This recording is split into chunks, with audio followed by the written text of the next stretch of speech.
నడిపించాలని వారిని ప్రేమతో ఆహ్వానిస్తున్నాం. Thank you sir.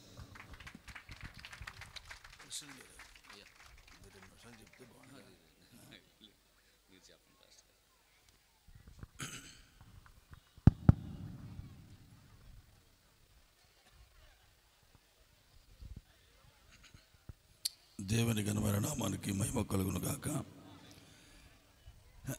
కూడి వచ్చినటువంటి సోదరులందరికీ, నాతోటి దైవ సేవకులకు, ప్రతి ఒక్కరికి యేసుక్రీస్తు నామములో నా హృదయపూర్వకమైన వందనాలు. మరి అలాగే వివాహమందు జతపరచబడి మరి ఈ విధంగా నూతన వధూవరులుగా మన ముందుకు వచ్చినటువంటి మరి యవ్వన జంటకు నా హృదయపూర్వకమైన అభినందనలు తెలియజేస్తూ, మరి వారి యొక్క జీవితంలో ఒక అద్భుతమైన చక్కటి గృహస్థ జీవితాన్ని వారు కలిగి ఉండాలని నేను వారి విషయంలో దేవుని కోరుతా ఉన్నా. మరి ఈ సమయంలో ఒక చిన్న వాక్యాన్ని మనం చదువుకొని కొద్ది నిమిషాలు మరి దేవుని వాక్యాన్ని విందాం. త్వరగానే ముగిస్తాను నేను, ఎందుకంటే అందరూ భోజనాలు అడవిలో ఉన్నారు కాబట్టి. మరి సాధారణంగా రిసెప్షన్ అంటేనే భోజనాలు అర్థం కనుక మరి 2 నిమిషాలు ఎక్కువసేపు వద్దు, మనం కొంచెంసేపు కొద్ది మాటలు చెప్పుకొని ముగిద్దాం. మనందరికీ తెలిసిన వాక్యం ఎఫెసీయుల పత్రిక 5వ అధ్యాయంలో చదువుదాం. 5వ అధ్యాయం చదువుదాం. 31 నుంచి చదువుతున్నా. ఈ హేతువు చేత పురుషుడు తన తండ్రిని తల్లిని విడిచి తన భార్యను హత్తుకొనును, వారిద్దరూ ఏకశరీరమగుదురు. ఈ మర్మము గొప్పది. అయితే నేను క్రీస్తును గూర్చి సంఘమును గూర్చి చెప్పుచున్నాను. మెట్టుకు మీలో ప్రతి పురుషుడును తనను వలె తన భార్యను ప్రేమింపవలెను, భార్య అయితే తన భర్త యందు భయము కలిగి ఉన్నట్లు చూచుకొనవలెను. దేవుడి వాక్యం మన కొరకే దీవించి ఆశీర్వదించునుగాక. సర్వోన్నతుడా మా తండ్రి, నీకు స్తోత్రాలు ప్రభువా. నువ్వు సర్వశక్తిమంతుడువు, గొప్ప దేవుడవు, నీకు స్తోత్రాలు తండ్రి. సమస్తమునకు ఆధారమైన వాడు, మూలకర్తవు నీవైన దేవుడవు. దేవ, కుటుంబాలు కట్టే దేవుడవు నీవే నాయన. మా జీవితాలు కడుతున్న వాడవు, కుటుంబాలు కడుతున్న దేవుడవు దేవా. నీ ఉన్నతమైన శ్రేష్టమైన ఘన నామానికి ఎన్నో స్తుతులు స్తోత్రాలు చెల్లిస్తున్నాం. మరి సందర్భంలో తండ్రి నాయన, మరి జోసఫ్ బ్రహ్మ్ అలాగే షైని నా ప్రభా, వారిద్దరూ జతపరచబడి నూతన వధూవరులుగా మా మధ్యలో ఉన్నారు తండ్రి. ఓ భార్యాభర్తలుగా చక్కగా వాళ్ళు ఉంటుండగా దేవా, మరి యొక్క రిసెప్షన్ కార్యక్రమాలు ఎంతవరకు సహాయం చేసిన తండ్రి, దయచేసి మీ కృపను మీ సన్నిధి ఇక్కడ ఉంచి నాయన, ఈ సందర్భంలో కొద్ది మాటలు మీరు దయచేయమని ప్రార్థిస్తున్నాం. మరి యొక్క స్టీఫెన్ పాల్ గారు ప్రభావ, మరి రిసెప్షన్ జరగాలని, ఇక్కడ ఒక చిన్న కూటం జరగాలి, లేక చిన్న వాక్యం చెప్పాలని ఆయన కోరారు నాయన. దానిని బట్టి నిలబడుచుండగా నీ అద్భుతమైన కృప చూపండి దేవా. ఏ సందర్భమైన వాక్యమే గనుక అది జీవం గలది కాబట్టి నీ మాటలు తప్పగా దయచేయమని ప్రార్థిస్తున్నా. ముఖ్యంగా తండ్రి, డిస్టర్బెన్స్ అంతా మీరు బంధించాలి దయచేసి నాయన. మరి అంతా నీ స్వాధీనంలో ఉంచుకోండి. అవసరమైన కొద్ది మాటలు ఇవ్వండి, మీరు కృప చూపండి, గొప్ప కార్యం చేయండి. మహిమ ఘనత ప్రభావాలు మీరే పొందమని నన్ను మీరు నీ వశంలో తీసుకోవాల్సిందని యేసుక్రీస్తు నామములో ప్రార్థిస్తున్నాము తండ్రి, ఆమేన్. కూర్చోండి అందరు దయచేసి. మరి దయచేసి కూటంలో కూర్చున్న వాళ్ళు మాత్రం మాట్లాడకండి. మరి దయచేసి కూటంలో కూర్చున్న వాళ్ళు మాట్లాడొద్దు దయచేసి. ఒక చిన్న 2 మాటలు, ఎక్కువసేపు కాదు కానీ, సాధారణంగా రిసెప్షన్లోనే ఎక్కువ వాక్యం చెప్పడం అనేది జరుగుతుంది సాధారణంగా. మరి కానీ మరి ఇక్కడ మనకు పెళ్లిలోనే అన్ని కార్యక్రమాలు అయిపోతూ ఉంటాయి కనుక రిసెప్షన్లో ఒకసారి వాక్యం ఉంటుంది, ఉండకపోతుంది, ఇలా జరుగుతూ ఉంటుంది. సరే, మరి ఇక్కడ ఏంటంటే కొంచెం మాటలు మీకు చెప్తాను. పెళ్ళి అనేది, కాపురం అనేది ఒక దైవికమైన సంకల్పంతో కూడిన, లేక దేవుడు ఏర్పాటు చేసిన కార్యం అని చెప్పి మనం తప్పగా తెలుసుకొని తీరాలి.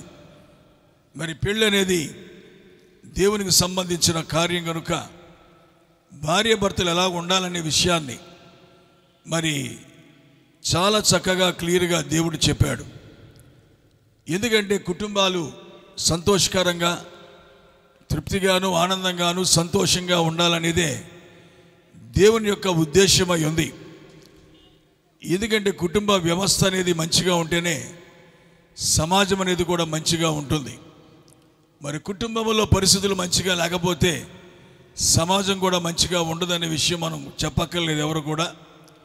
కాబట్టి ఈ సమయంలో మరి వివాహమైన తర్వాత, ఎందుకంటే పెళ్ళి అనేది ఒక తంతు, తర్వాత మరి పెళ్ళి ఒక తంతులా జరిగిపోతూ ఉంటుంది. కానీ భార్య భర్తలు ఒకరినొకరు అర్థం చేసుకోలేని పరిస్థితి ఆ టైంలో. అలాగే ఇంకా గమనిస్తే రిసెప్షన్ కూడా ఒక హడావిడిగా జరిగే కార్యంగా ఉంటుంది. బంధువులు వస్తారు, అభినందిస్తారు, వెళ్తూ ఉంటారు, ఇదంతా అయిపోద్ది. కానీ భార్యాభర్తలు అసలైన జీవితంలో ప్రవేశించేటప్పటికీ ప్రియులారా అదే చాలా ప్రాముఖ్యమైన కార్యమై ఉంది. ప్రియ సోదరి సోదరులారా, జాగ్రత్తగా కొంచెం మాటలు మీరు వింటే మంచిది. అందరూ కూడా మరి కొంచెం కాన్సన్ట్రేట్గా లేక ఏకాగ్రతగా ఉండి మరి మనసు పెట్టి వినండి. కొద్ది మాటలు ఎక్కువసేపు మిమ్మల్ని విసిగించం, మేము త్వరగానే ముగిస్తాం. భోంచేసి వారు నెమ్మదిగా భోంచేయండి సంతోషంగా, కానీ గట్టిగా ఎవరు మాట్లాడకండి. ఎందుకంటే మరి ఇలా రిసెప్షన్ పెట్టడం కూడా తప్పే. కారణం ఏంటంటే కొంచెం దీనికి దానికి గ్యాప్ ఉండాలి. భోజనాలు అన్నీ ఒకే చోట ఆటోమేటిక్గా మరి కొంచెం గలిబిలి జరుగుతూ ఉంటుంది, తప్పదు.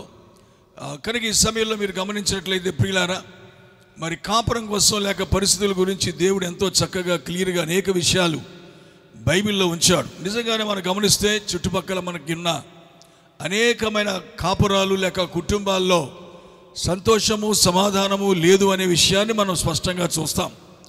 భార్యాభర్తలు ఐక్యతగా లేకపోవడం, భార్యాభర్తలు సంతోషంగా ఉండకపోవడం, ప్రియులారా మరి వారి జీవితాల్లో గలిబిలి గలిబిలి గలిబిలి, ఒక సంతోష సమాధానాలు లేకుండా ఎందుకో కాపురాలు చేస్తున్న పరిస్థితుల్లో చాలా కుటుంబాలు ఉన్నాయన్న సంగతి మనందరికీ తెలిసిన విషయమే. తెల్లారులేస్తే బోళ్ళు కార్యాలు చూస్తూ ఉంటాం. ఎందుకంటే లోకం ఒకప్పుడున్న పరిస్థితుల్లో లేదు. ఇప్పుడు చాలా ఘోరాతి ఘోరమైన దురాత్మలు మనుషుల్లో ప్రవేశించి కుటుంబాలను విడగొడుతూ అక్రమ సంబంధాల వైపు నడిపిస్తూ చాలా చిరాకుగా జీవిస్తున్న కాలంలో మనం ఉన్నాం ప్రియులారా.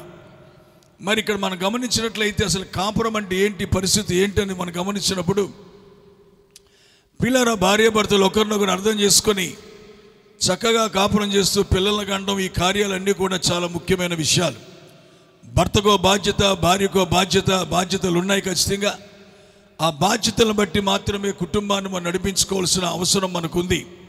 అందుకే మరి అపోస్తలుడైన పౌలు అనేటువంటి మహాజ్ఞాని లేక దేవుని చేత ఎన్నుకోబడిన గొప్ప వ్యక్తి చెప్తున్న మాటలు ఏంటంటే, వివాహం అనే దాని గురించి మాట్లాడుతూ అనేక సంగతులు చెప్తూ, భార్య భర్తల కోసం మాట్లాడుతూ, భర్తలు ఎలాగా భార్యలు ప్రేమించాలో చెప్తూ, భార్యలు ఎలాగా భర్తల్ని గౌరవించాలో చెప్తూ, మరి ఎన్ని కూడా చెప్పుకుంటూ వచ్చి లాస్ట్లో ఏం చెప్పాడు అంటే, నేను అయితే క్రీస్తుని గూర్చి సంఘమును గూర్చి మాత్రమే ఈ మాటలు మాట్లాడుతున్నాను అన్నాడు.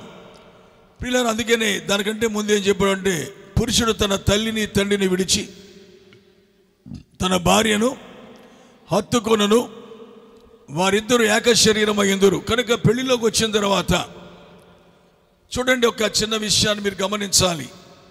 సాధారణంగా మన జీవితంలో చాలా కోరికలు, ఆశలు, ఆశయాలు బోళ్ళు ఉంటాయి, చాలా ఉంటాయండి. అది మాత్రం వాస్తవం. Everybody have some desires. ప్రతి వారిలో కొన్ని కోరికలు, నా భార్య ఇట్లుండాలి, నా భర్త ఇట్లుండాలి అని చెప్పి చాలా ఆశలతో పెళ్ళిళ్ళు చేసుకుంటూ ఉంటారు. అయితే పెళ్ళిళ్ళు చేసుకున్న కొద్ది రోజులకి ఆ మనుషులు అవి లేవు, ఈ మనుషులు ఇవి లేవని చెప్పి వారికి అర్థమవుతున్న సమయాలలో వివాహం గురించిన విరక్తి వారిలోకి వచ్చి, ముందులో ప్రారంభంలో ఉన్న ఉత్సాహ సంబంధమైన లేక ఉద్రేక సంబంధమైన ఆ ప్రేమ రాను రాను వారిలో తరగడం ప్రారంభిస్తూ ఉంటుంది. ఎందుకు అంటే వారు దాని విషయంలో సాటిస్ఫై కాలేరు.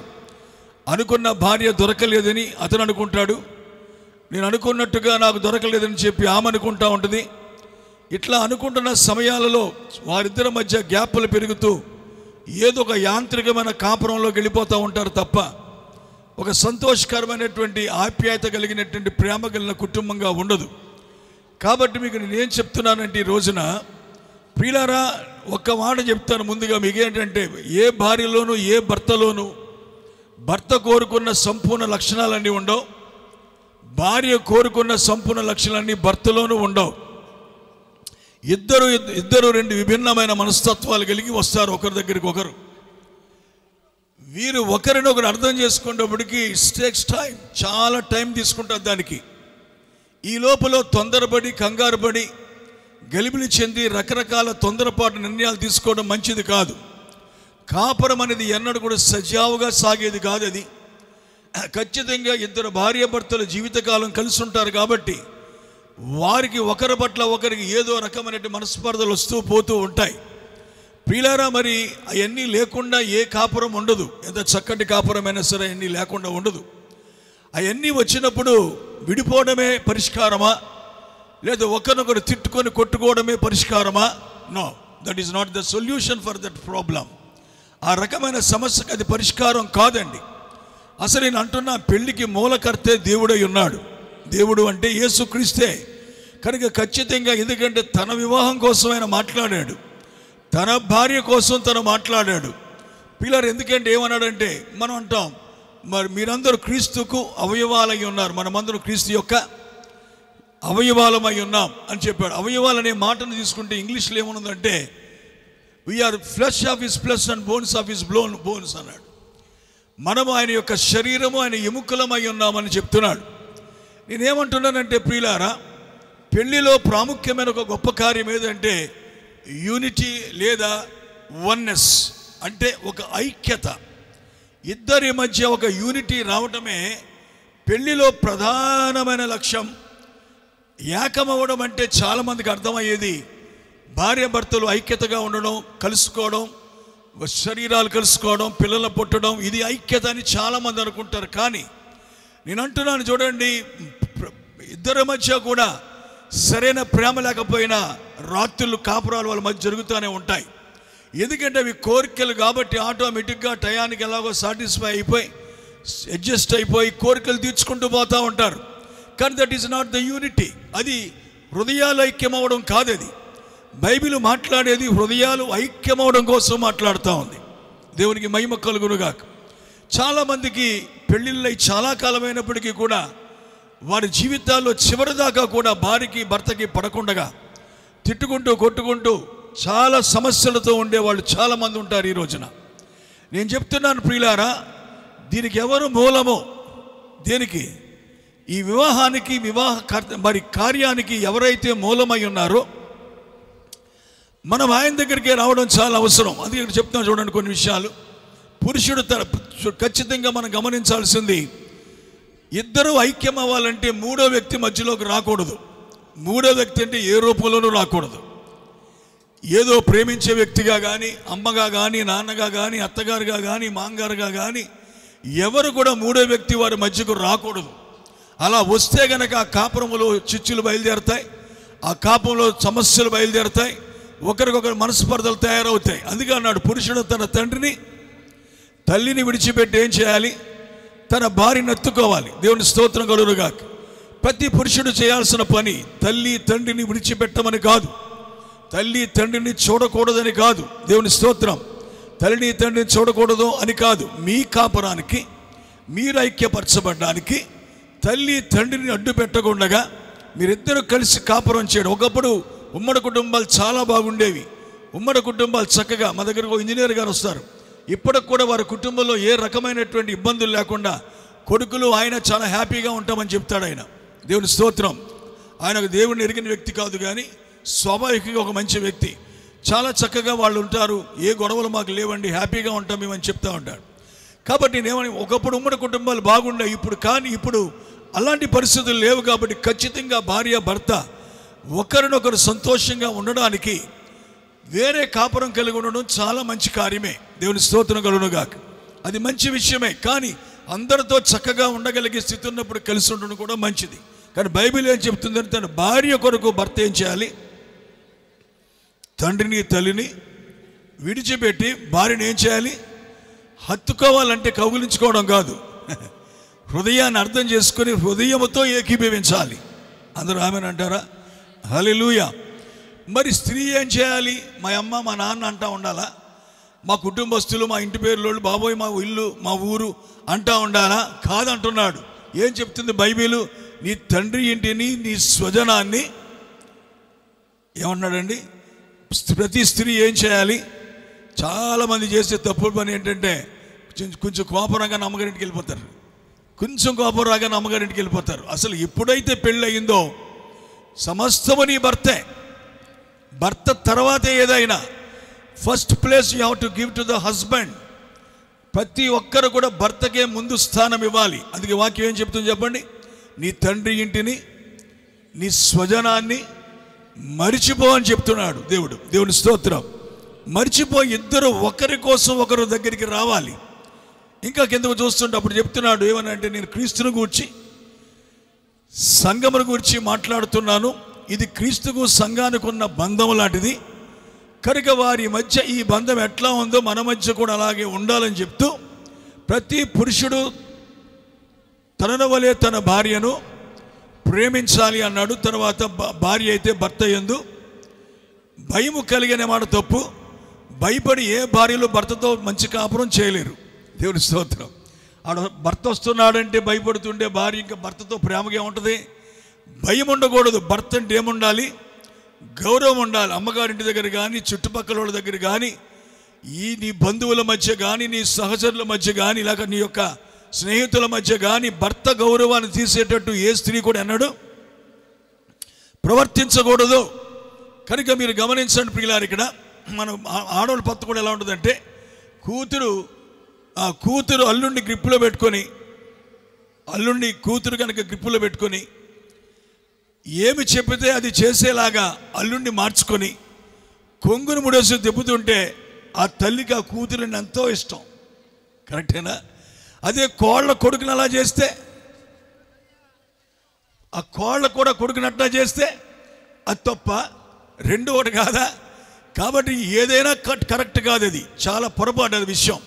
కాబట్టి నేనేం చెప్తున్నానంటే, ప్రియులారా, గౌరవించుటనే మాట భయపడటం కాదు, కానీ ప్రవక్త చెప్తున్నాడు ఒక మంచి మాట ఏంటి తెలుసా? గౌరవం అనే మాట బైబిల్లో రెండోసారి వాడబడింది కేవలం భర్తను గౌరవించే స్థలములోనే దేవుడు ఆ మాట వాడాడు అంటున్నాడు. అంతేకాకుండా ఇంకో మంచి మాట కూడా చెప్పాడు అక్కడ, భర్తను గౌరవించాలి ప్రతి భార్య.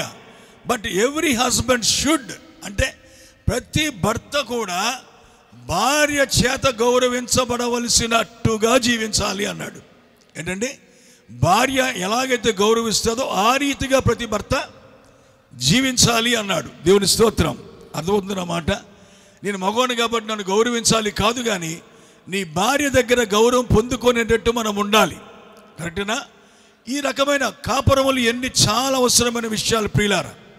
భార్య తప్పక భర్తను గౌరవించాలి. పురుషుడు తన భార్యను ఎంతగానో ప్రేమించాలి. కరెక్టేనండి?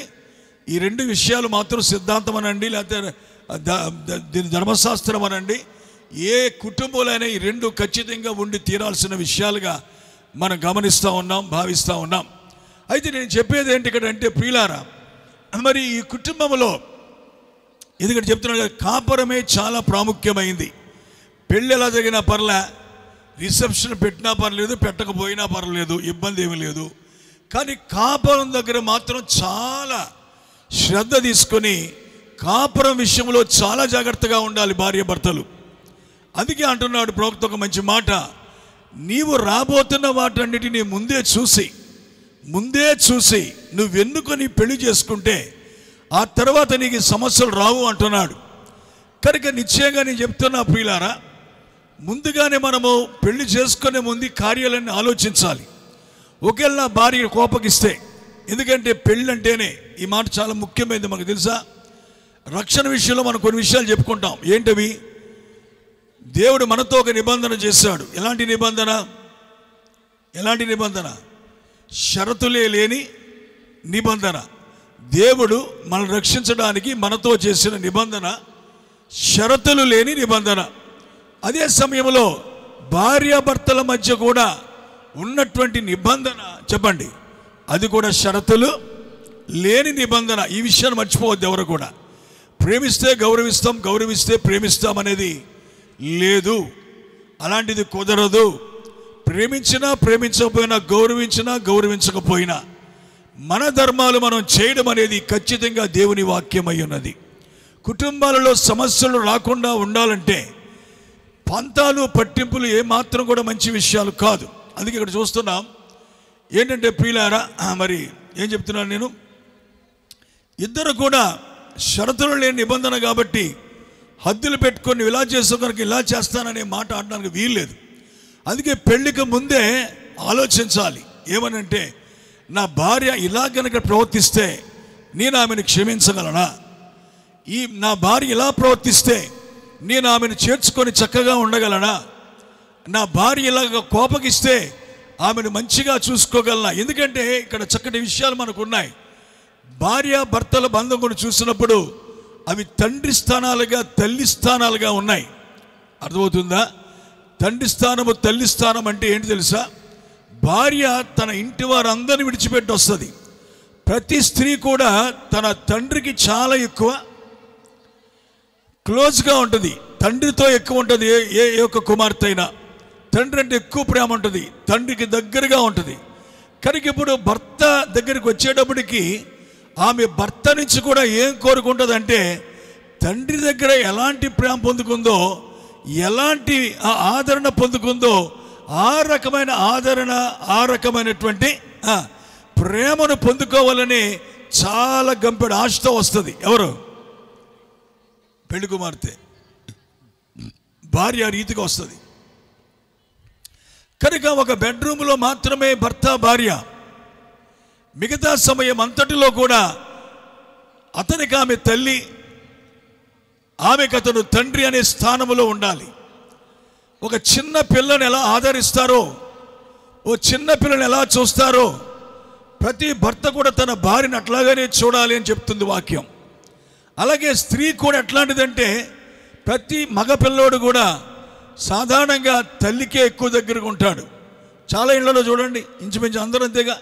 చాలామంది మగపిల్లలు తల్లికే దగ్గరగా ఉంటారు. ఎందుకు మా ఆయన పోన్నాడంటే నాతో ఏది డైరెక్ట్గా మాట్లాడు, ఏదైనా మాట్లాడాలంటే ఆడ అమ్మ దగ్గర నుంచి వస్తుంది. నాకు ఆడే చెప్పొచ్చు కదా, నాకు నువ్వు ఎందుకు చెప్తావు అంటా నేను. లేదులండి నాకు చెప్పాడు అంటది. కనుక తల్లికి చాలా దగ్గరగా ఉంటుంటారు. నేనేమంటున్నానంటే, అదే రకమైన తల్లిని విడిచిపెట్టి వస్తున్నప్పుడు అలాంటి తల్లి ప్రేమ తిరిగి భార్య దగ్గరే పొందుతాడు అని చెప్పి బైబిల్ చెప్తా ఉంది. కానీ ఖచ్చితంగా నేను అంటున్నా ప్రియులారా, కనుక ప్రతి భార్య ఒక తల్లిలాగా భర్తను ఆదరించగలిగితే, అలాగే ప్రతి భర్త కూడా తన భార్యను తండ్రి వలె ప్రేమించి చక్కగా చూసుకోగలిగితే, నిజంగా కుటుంబాల్లో ఏ సమస్యలు ఎప్పటికీ రావండి. వస్తున్నా ఎప్పటికప్పుడు అవి కొట్టుకుపోతూ ఉంటాయి తప్ప ఏ సమస్య రాదు. కాబట్టి నేను అంటున్నాను ప్రియులారా, ఖచ్చితంగా బైబిల్లోకి మనం వెళ్ళి చూసినప్పుడు కాపురం ఎట్లా చేయాలో చాలా క్లియర్గా దేవుని వాక్యం మనతో మాట్లాడుతూ ఉంది. ఎవరి ధర్మములు వారు నడపాలి, ఎవరి ధర్మములు. ఎందుకంటే భర్తకు కొన్ని ధర్మాలు ఉన్నాయి, భార్యకు కొన్ని ధర్మాలు ఉన్నాయి. కనుక ఈ ధర్మాలు ఖచ్చితంగా ఒకరి పట్ల ఒకరు కలిగిన వారంగా ఉండాలి. కుటుంబంలో సమస్యలు రాకుండా చూసుకోవాలి అంటే గనక, ఆ సమస్యలు రాకుండా ఎవరి ధర్మములు వారు, ఎక్కడ ఎవరు తగ్గాలో, ఎక్కడెవరు ఏమి చేయాలో ఖచ్చితంగా మనము చూసుకుంటూ రావాలి. మొదటే చెప్పాను నేను, ఏమనంటే భార్యలో సంపూర్ణత ఉండదు, భర్తలోనూ సంపూర్ణత ఉండదు. పెళ్లిలోకి వచ్చిన తర్వాతనే భార్య కొరకు భర్త, భర్త కొరకు భార్య, ఇద్దరు కూడా తగ్గించుకుంటూ వస్తూ అప్పుడు వారు సంపూర్ణులుగా మార్చబడతారు. దేవునికి మహిమ కలుగునుగాక. హల్లెలూయా. సహనము, ఓర్పు పెళ్లి తర్వాతే వస్తుంది. పండు కోపాలు తాపాలు అందరికీ ఉంటాయి పెళ్ళి అవ్వకముందు. అమ్మని ఎదిరించినట్టు పిల్లల్ని ఎదిరించలేం. అమ్మ కూర నచ్చలేదు అన్నట్టు భార్య కూర నచ్చదంటే దాగి విసిరేసిపోద్ది. రేపటి నుంచి వండించుకుంటుంది అన్నట్టు. కనుక ఈ కోపాలు తాపాలు ఇంట్లో కుదరవు. కనుక చెప్పేటట్టుగా చెప్పుకోవాలి, ఎలా మనం చెప్పుకొని చేయించుకోవాలి. ప్రేమతోనే జయించాలి తప్ప కక్షతోనో కోపంతోనో రెండేసి గంట గొట్టుగా కొట్టి ఏమాత్రం లోపరుచుకోవడం కరెక్ట్ అయిన దైవిక ప్రేమది కాదనే విషయాన్ని మనం గమనించాలి ప్రియులారా, ఎవరైనా సరే. కాబట్టి పురుషుడు తన తండ్రిని తల్లిని విడిచి తన భార్యను హత్తుకుంటాడనే మాట 100% కరెక్ట్ అండి. ఎందుకంటే ఆదిలోనే మనం చూస్తాం, ఆదాం హత్తుకున్నాడు. అలాగా మాట్లాడరు. ఆదాం హత్తుకున్నాడా? ఆదాం 100% హత్తుకున్నాడు పోయి. కానీ స్త్రీ అంత గమ్ముని హత్తుకోలేదు. నేచర్. ఎందుకంటే she is the by product. ఆమె ఉత్పత్తి కాబట్టి పురుషుడు చూపించినంత ఒరిజినాలిటీ స్త్రీ త్వరగా చూపించలేదు. అయితే నేనేమంటున్నానంటే, నేను తప్పకుండా చెప్తాను, ఎందుకంటే పురుషుడు మట్టి, స్త్రీ ఎముక. కరెక్టేనా? స్త్రీ ఎముక, మట్టి త్వరగా కరిగిపోద్ది. ఆమె గనక భర్తను లోబరుచుకోవడానికి కాస్త యాక్షన్ చేసి 2 కన్నీళ్ళ చుక్కలు కాచిందంటే మట్టి ఏమైపోద్ది? కరిగిపోద్ది. ఎముక అంత గమ్మున కరగదు. ల్యాబ్లో బోల్డ్ కెమికల్స్ వాడాలి, దానికి బోల్డ్ కెమికల్స్ వాడితే తప్ప అంత గమ్మున కరగదు. కనుక ఖచ్చితంగా కెమికల్స్ వాడవలసిందే. కొన్నిసార్లు కెమికల్స్ అంటే తిట్టడం కొట్టడం కాదండి, ఖచ్చితంగా ఎలా చేయాలో అలాగే చేయాలి. భార్య కోపం చూడు, ప్రవక్త ఏం చేశాడు? ప్రార్థనే చేశాడు. దేవుని స్తోత్రం కలుగును గాక. ప్రార్థన చేసిన ప్రతిసారి ఆమె సౌమ్యంగా మారిపోయింది, భర్తను అర్థం చేసుకుంది. నేనే చెప్తున్నాను, ప్రార్థన తప్ప కుటుంబాన్ని చక్కబెట్టేది ఏది లేదు ఈ రోజున. కనుక ఈ సమయంలో ప్రియులారా, మరి ఇలాంటి రకరకాల విషయాలు చెప్పుకుంటూ పోతే చాలా ఉంటాయి. సంసారంలో వచ్చే సమస్యలు 1, 2 కాదు, రకరకాల పరిస్థితులు, ఆయా సందర్భాలు, సమయాలను బట్టి ఎన్నెన్నో వస్తూ ఉంటాయి. కానీ జీవితంలో ఓడిపోయామని మాత్రం ఎవరు కూడా అనుకోవద్దు. నా ఎన్నిక సరికాదు. ప్రవక్త ఒక కోట్ చెప్తా ఉన్నాడు. ఎక్కడంటే అది మర్చిపోయినది. ఎక్కడ చెప్తున్నాడంటే, ఎవరో ఒక అతను రాస్తాడట, ఏమనంటే, నీ మనసుకు తగిన భార్య నీకు దొరకనప్పుడు విడిచిపెట్టేసి నీ మనసు తగ్గ భార్యను చేసుకో అని రాశాడంటే ఎవరో ఒక అతను. అప్పుడు ప్రవక్త అన్నాడు, నాకు కనీసం అది వినడానికి కూడా నా మనసు లేదన్నాడు. అలాంటిది వినడానికి కూడా నాకు మనసు లేదు. That is not right. అలాగా అతక్కపోయినంత మాత్రం చేత, మనస్సులో కలవనంత మాత్రం చేత, that is not the defeat. అది ఏమాత్రం ఓడిపోవట కాదు.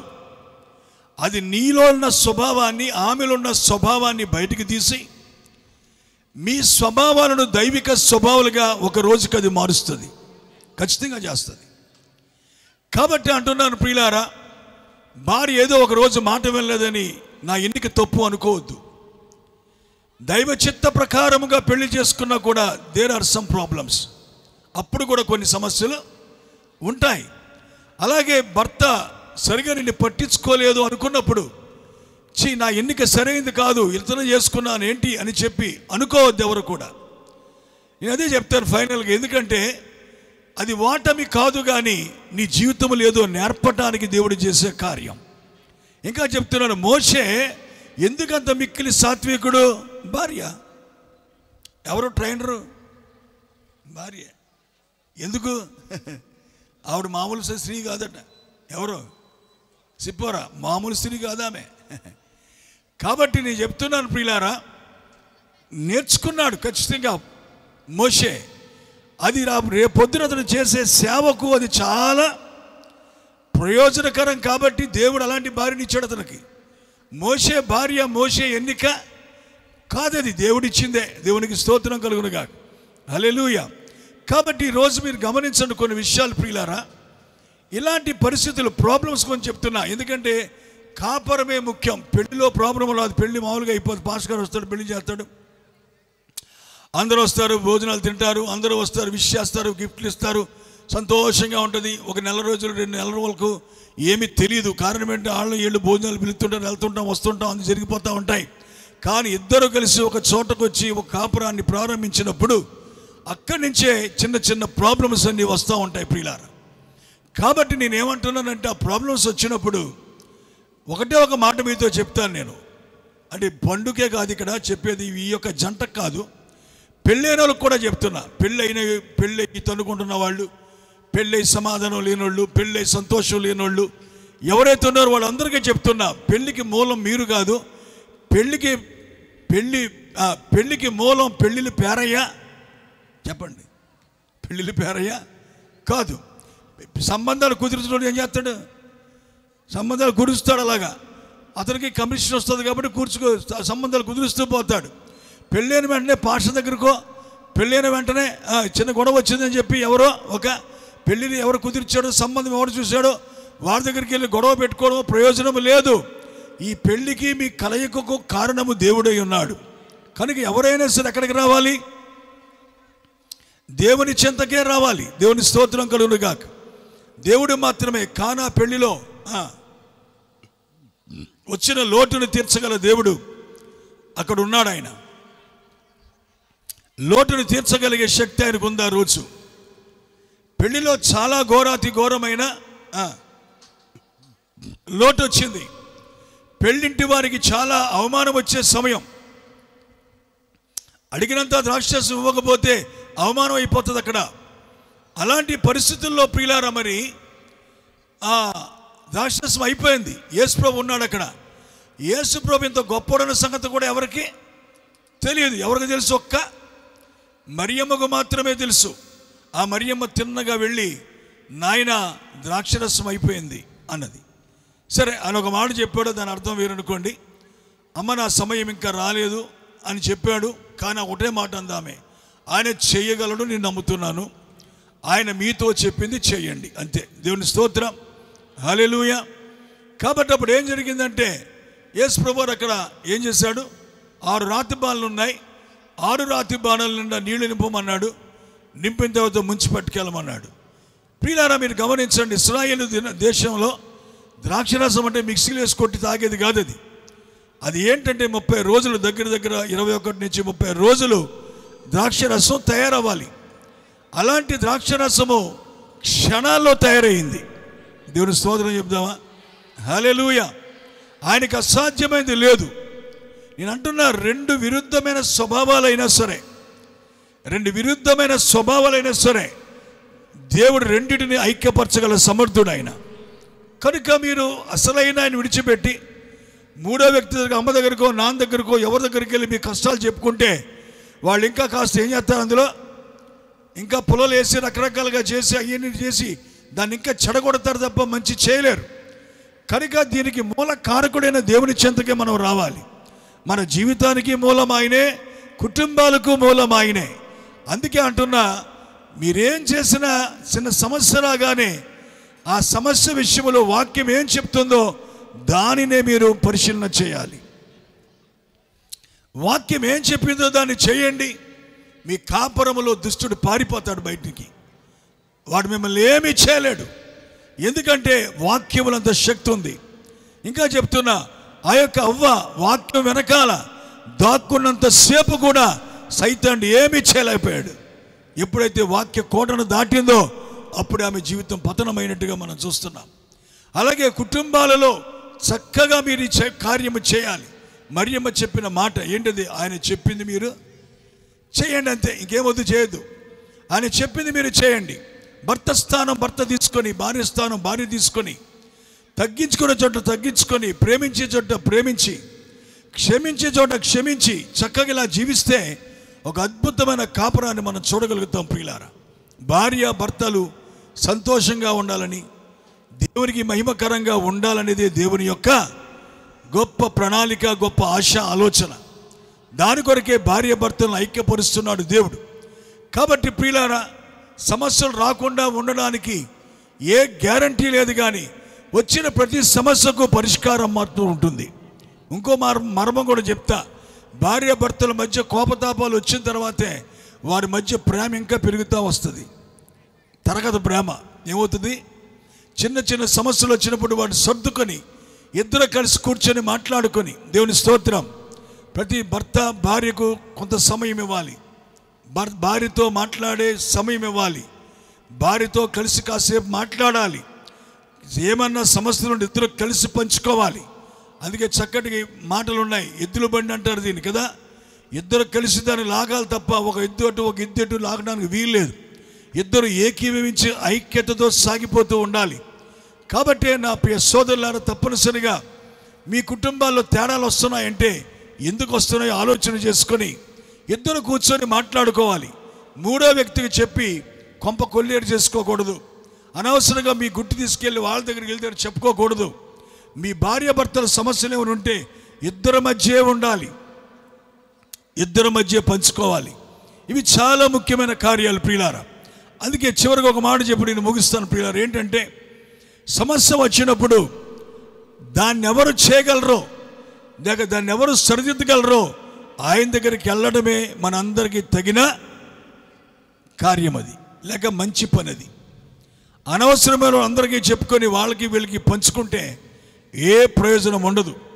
కాబట్టి పెళ్ళిళ్ళు పేరాయిలు సంబంధాలు కుదిర్చిన వాళ్ళు గొడవలు తీర్చలేరండి. భార్యాభర్తల మధ్య సంబంధం అంటే హృదయాలతో కూడిన కార్యం. ఇది ఇద్దరు హృదయాలు ఐక్యపరచబడాలి. పెళ్లిలో ప్రధానమైన లక్ష్యం అదే, ఇద్దరి యొక్క మనస్సులు ఐక్యపరచబడాలి. కాబట్టి నేను అంటున్నాను ఒక మాట, పెళ్ళి అనేది ఖచ్చితంగా భార్యాభర్తల మధ్యలో ఫిలియో అనే ప్రేమతో ప్రారంభించబడుతుంది. ఎచ్చులు తగ్గులు వస్తూ ఎత్తులు పల్లాలలో పడుతూ లెగుస్తూ ఒకరినొకరు కూర్చొని మాట్లాడుకుంటూ సమర్థించుకుంటూ ఒకరి కోసం ఒకరు త్యాగం చేస్తూ అడ్జస్ట్ అవుతూ, దేవుని స్తోత్రం. అప్పుడు ఎక్కడికి వస్తారంటే ఒక దశ వచ్చేటప్పటికి అది అగాపే ప్రేమగా మారిపోతుంది. ఏ భార్య భర్తల మధ్య అగాపే ప్రేమ ఉంటుందో ఆ జంట నిశ్చయంగా రేపొద్దున అవతల గట్టులో పరలోకంలో దేవునితో పాటు ఉండబోతా ఉంది. దేవుని స్తోత్రం. కాబట్టి మీ భార్య భర్తల బంధం ఎట్లా ఉందో చూడండి. ఒకరోజు అందరూ విన్న విషయాలు, ఇవన్నీ కొత్త ఏమి ఉండవు. కాబట్టి ప్రియులారా, మరి భార్యని పెంచడం, భర్త బాధ్యత, పోషించడము, చేయడము, ఈ కార్యాలన్నీ భర్త చూసుకుంటూ ఉంటుంటే భార్య ఇంటి దగ్గర ఉండి చక్కగా అన్ని చక్కబెట్టుకుంటూ సమయం వచ్చినప్పుడు బిడ్డలను కని బిడ్డలను పెంచి చక్కగా దేవుని మార్గంలో నడిపించటం, ఇవన్నీ కూడా దేవుడు మనకిచ్చిన అద్భుతమైన బాధ్యతలు. A motherhood is very good thing. ప్రపంచంలోనే తల్లితత్వం అనేది, మాతృత్వం అనేది చాలా ఉన్నతమైంది. పిల్లల్ని పెంచి పిల్లల్ని పెద్ద చేసి లేక పిల్లల్ని కని ఈ కార్యాలు చేయాలంటే స్త్రీకి మాత్రమే. స్త్రీది సమాజంలో చెప్పాలంటే పురుషుల కన్నా ప్రధానమైన పాత్ర. కుటుంబంలో కూడా స్త్రీ ప్రధానమైన పాత్ర. దేవుని స్తోత్రం. జ్ఞానవంతురాలు తన ఇల్లు కట్టుకుంటుంది, జ్ఞానవంతురాలు ఇల్లు కట్టుకుంటుంది. భర్త ఎంత జ్ఞానవంతుడైనా భార్య సహకారం లేకుండా, ఎంత తెలివైన భర్త అయినా, ఎంత జ్ఞానం ఉన్న భర్త అయినా, డబ్బు సంపాదించగలిగిన వాడైనా ఎవ్వరు కూడా ఏమాత్రం కూడా కుటుంబాన్ని సరిదిద్దలేరండి. అదంతా ఎవరి చేతిలో ఉంటుంది చెప్పండి? భార్య చేతిలో ఉంటుంది. కనుక స్త్రీ చాలా ముఖ్యమైన పాత్ర కుటుంబంలో చాలా ముఖ్యమైన పాత్ర స్త్రీ. కాబట్టి ఇవన్నీ కూడా అర్థం చేసుకుంటూ, ఎందుకంటే వీళ్ళు దేవుని వాక్యంలో జీవిస్తున్న వాళ్ళు, వీరికి తెలియని విషయాలు ఏం లేవు, ఇంచుమించు తెలుసు కానీ అనుభవాలు ఇంకా ఎక్కువ విషయాలు తెలుసుకుంటూ చక్కటి కుటుంబంగా సాగుతారు ప్రియులారా అని నేను ఆశపడుతున్నా. ఒక మాట చెప్తున్నాను, ఏంటంటే పెళ్ళైన కొత్తలో భార్య భర్తలిద్దరూ సంతోషంగా కారు వేసుకుని వెళ్ళారట. కారు వేసుకొని వెళ్తే ఏం జరిగింది? చాలా దూరం పోయారు. ఒక ఇంచుమించుగా అరణ్యం లాంటి నిర్మానుష్యమైన ప్రాంతానికి వెళ్ళిపోయారు. చాలా ఎంజాయ్ చేశారు, సంతోషంగా ఉన్నారు. తిరిగి వచ్చేద్దామని కారు స్టార్ట్ చేస్తే కారు స్టార్ట్ అవ్వట్లేదంట. అనుకున్నాడంట పెళ్ళికొడుకు, చాలాసార్లు ట్రై చేశాడు కానీ అన్నీ ఏమాత్రం అవ్వట్లేదు, స్టార్ట్ అవ్వట్లేదు. విసిగిపోయాడు. ఇంకా బ్లడీ కారు అన్నాడు, తిట్టాడు. పనికిమాలిన కారు కొన్నాను నేను, ఎందుకు కొన్నానో తెలియదు నాకు, ఇది డబ్బులు తగలేసుకున్నాను దీన్ని అని తిట్టుకుంటున్నాడు, విసుక్కుంటున్నాడు. విసిగి వేసారి ఇంకేమీ చేయలేక అక్కడే నుంచొని చూస్తున్నాడు. ఏం చేయాలో తెలియట్లే, కారు స్టార్ట్ అవ్వట్లే. చీకటి పడిపోతుంది, వెళ్ళాలంటే భయం. ఇద్దరే ఉన్నారు. ఈ లోపల ఒక ఆయన నడుచుకుంటూ వెళ్తున్నాడు, ముసలాయన. నడుచుకుంటూ వెళ్తా ఆగిపోయిన కారు చూసి వెనక్కి వచ్చి కెన్ ఐ హెల్ప్ యూ అని అడిగాడు. నేనేమైనా నీకు సహాయం చెయ్యొచ్చా అని అడిగాడు. దేవుని స్తోత్రం. కిందకి పైకి చూశాడు, నేనేమి చేయలేకపోయినా ముసలోడు ఏం చేస్తాడో అనుకున్నాడు. అనుకుని సరే టైట్ అన్నాడు. సరే చూడండి, మీ ఇష్టం చేయండి అన్నాడు. జస్ట్ ఆయన ఏం చేశాడంటే కారు జస్ట్ బానెట్ పైకెత్తి ఏదో చిన్నది చేశాడట. అలా చిన్నది చేసి తాళం చెవులిచ్చి కారు తాళం ఇచ్చి స్టార్ట్ చేయమన్నాడు.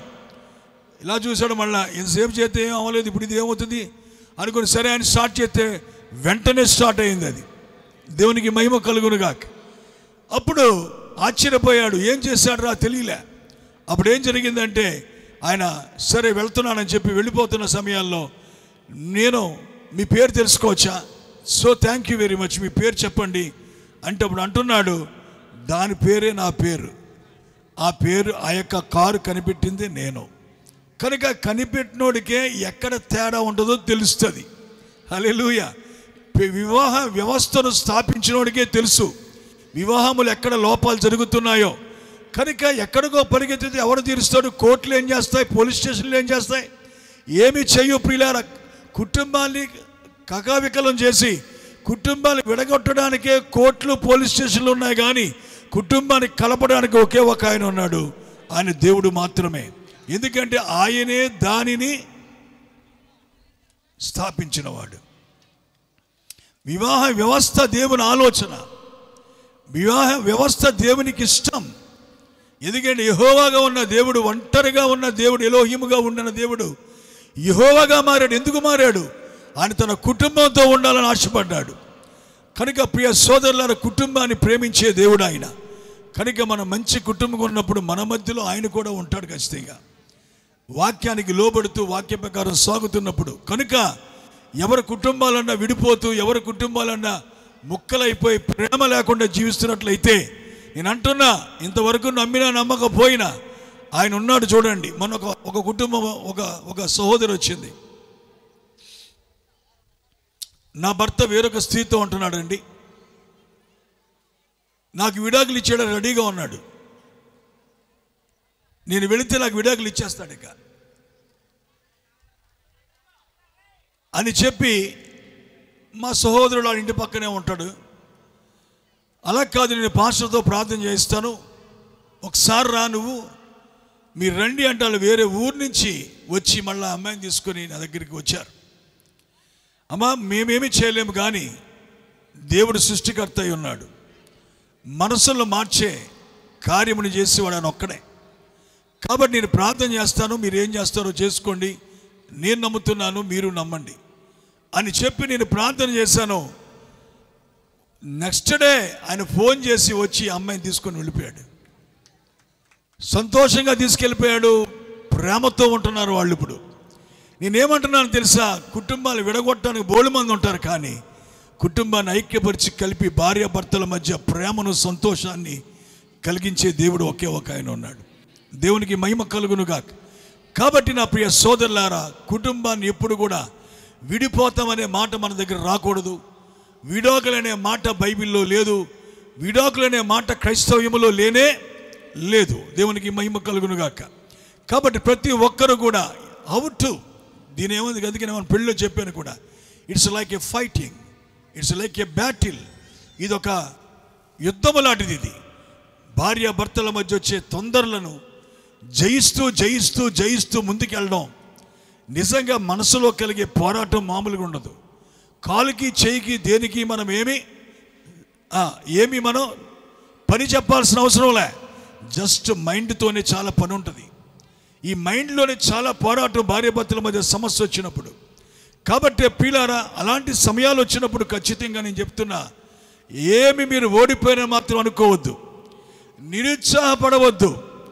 మిమ్మల్ని కలిపిన దేవుడు మీతోనే ఉన్నాడు. హల్లెలూయా. అక్కడ ద్రాక్షరసం అయిపోయినప్పుడు చేసిన దేవుడు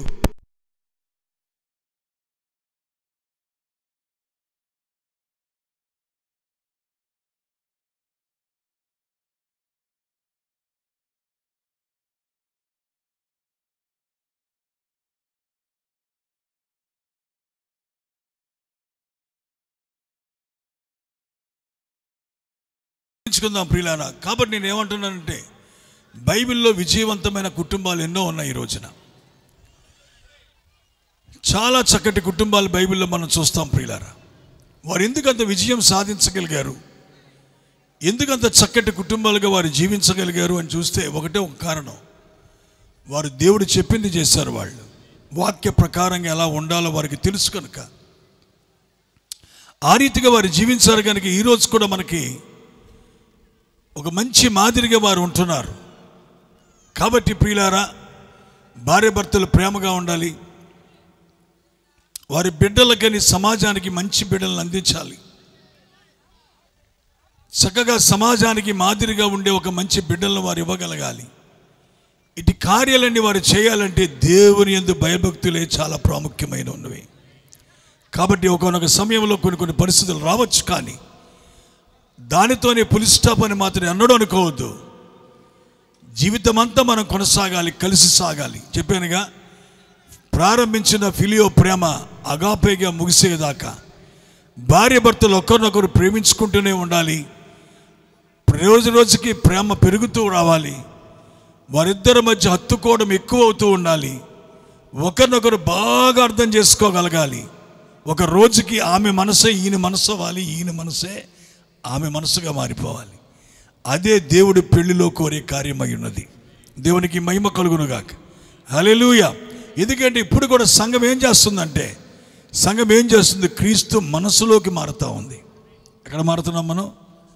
క్రీస్తు మనసులోకి మారుతున్నాం. ఎందుకంటే మనం ఆయన శరీరము, ఆయన యొక్క చెప్పండి ఎముకలలో ఎముకమై ఉన్నామని బైబిల్లో చెప్తా ఉంది. ఆయన ఆత్మలో ఆత్మ ఉన్నాం కనుక ఇప్పుడు విరుద్ధ స్వభావాలు కలిగి ఈ లోకంలో జీవిస్తున్నాం. మనం ఏం చేస్తున్నామంటే దేవుని మనసుగా మన మనసును మార్చుకుంటున్నాం. ఎందుకంటే ఆయనతో ఐక్యపరచబడ్డానికి. అలా ఈరోజు కూడా భార్య భర్తలు కూడా సాధ్యమంటారు. అది అలా ఐక్యతగా ఉండడం సాధ్యమేనా? హల్లెలూయా. ఐక్యత దగ్గర త్యాగం ఉంటుంది. కరెక్టేనా?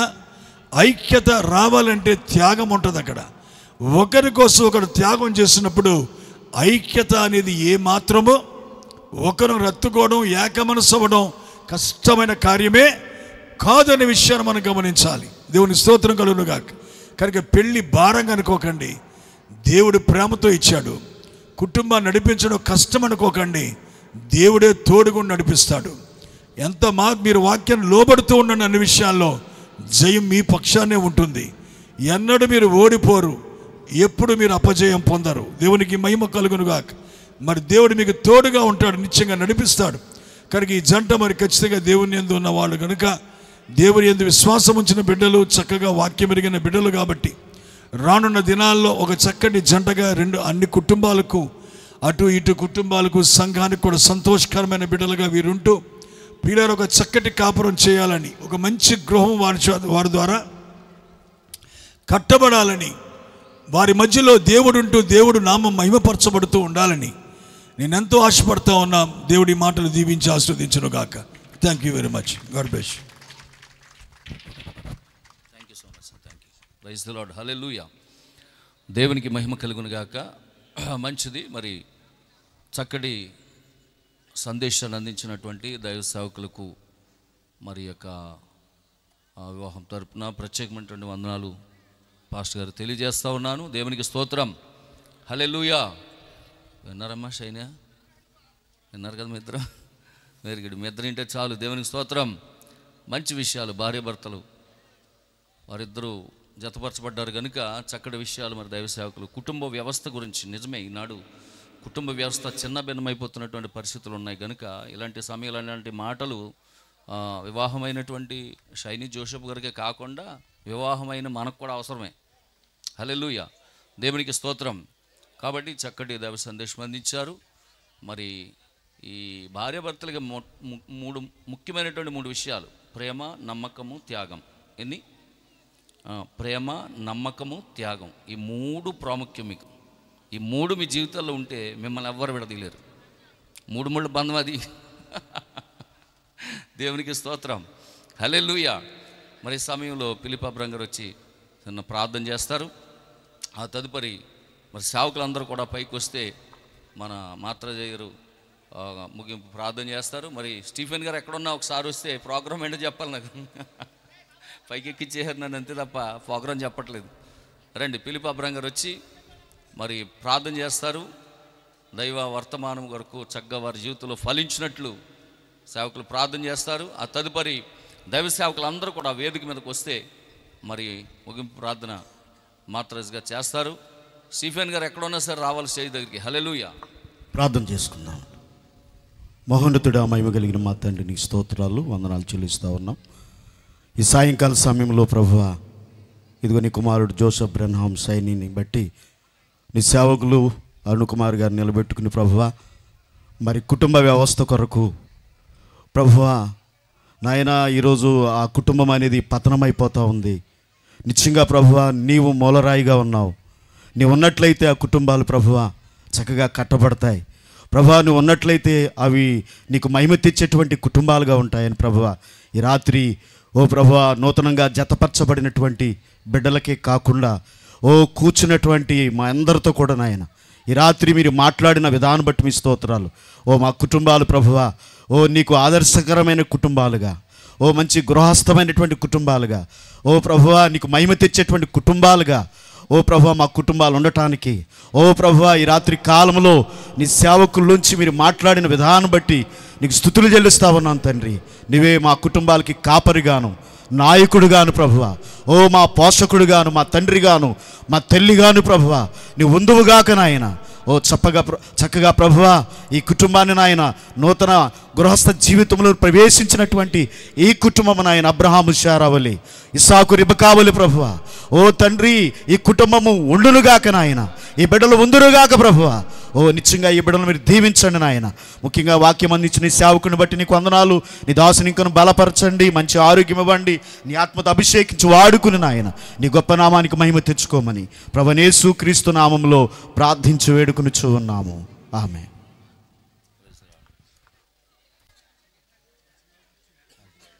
ఓకే దయచేసి మరి సేవకులందరూ కూడా పైకి వస్తే ఒకసారి సేవకులందరూ కూడా పైకి వస్తే మాత్రాజ్ గారు ముగింపు ప్రార్థన చేస్తారు, అరుణ్ కుమారయ్య గారు ఆశీర్వాదం ఇస్తారు. ఆశీర్వాదంతో మరి అందరూ కూడా వచ్చి ఆ బిడ్డలను ఆశీర్వదించి వెళ్తారు. ఫోటోలు దిగేవాళ్ళు అప్పుడే ఫోటోలు దిగడానికి బంధువులు అందరూ కూడా ఉండమంటున్నారు. దయచేసి ఎవరు వెళ్ళకండి. అందరూ సేవకులందరూ రండి. హల్లెలూయా.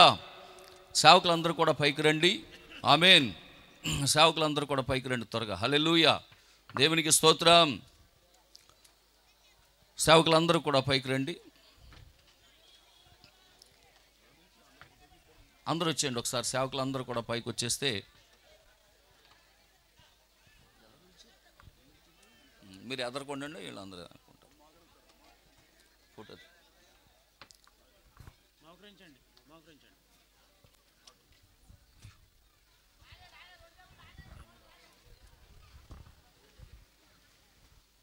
అందరూ కూడా ఒకసారి మనం దేవునికి స్తుతులు చెల్లించుకుందాం.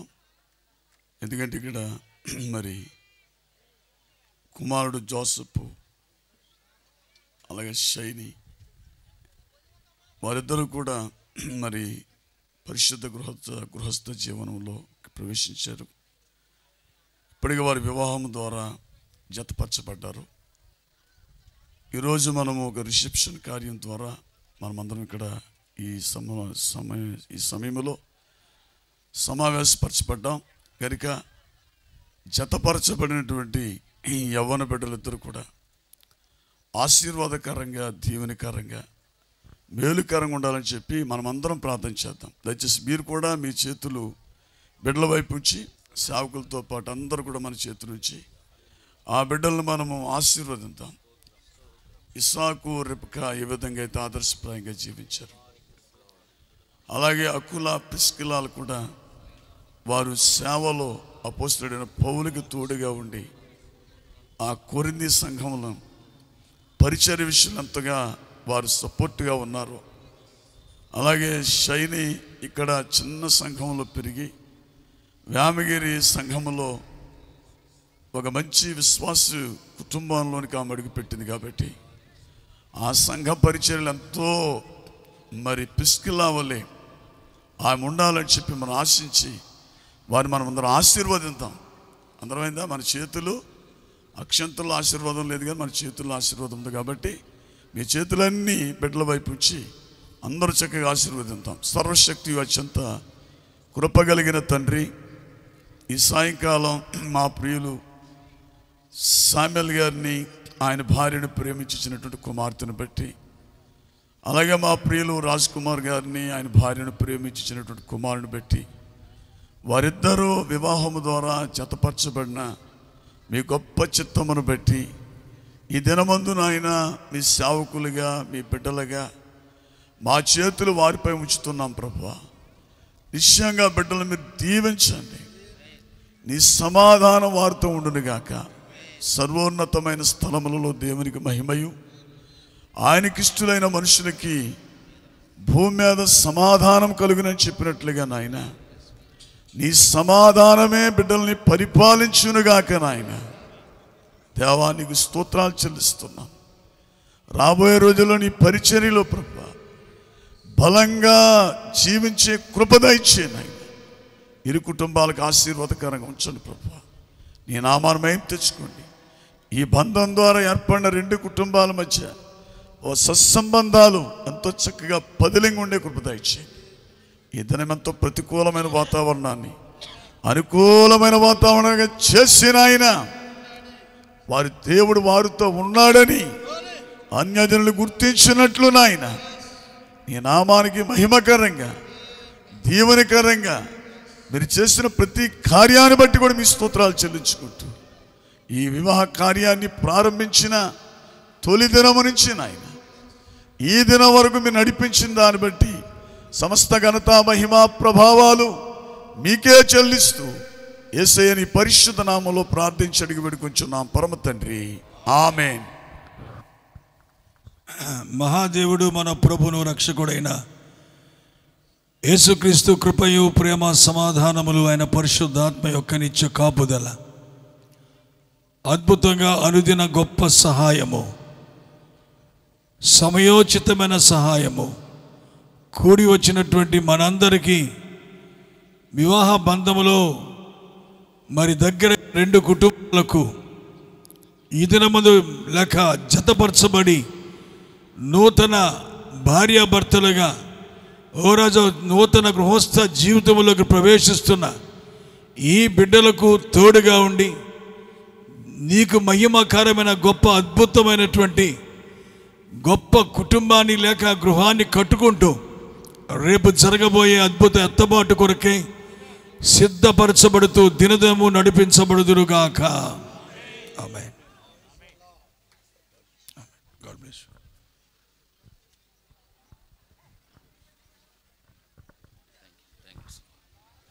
Praise the Lord. హల్లెలూయా. మరి ప్రార్థించిన దైవ సేవకులకు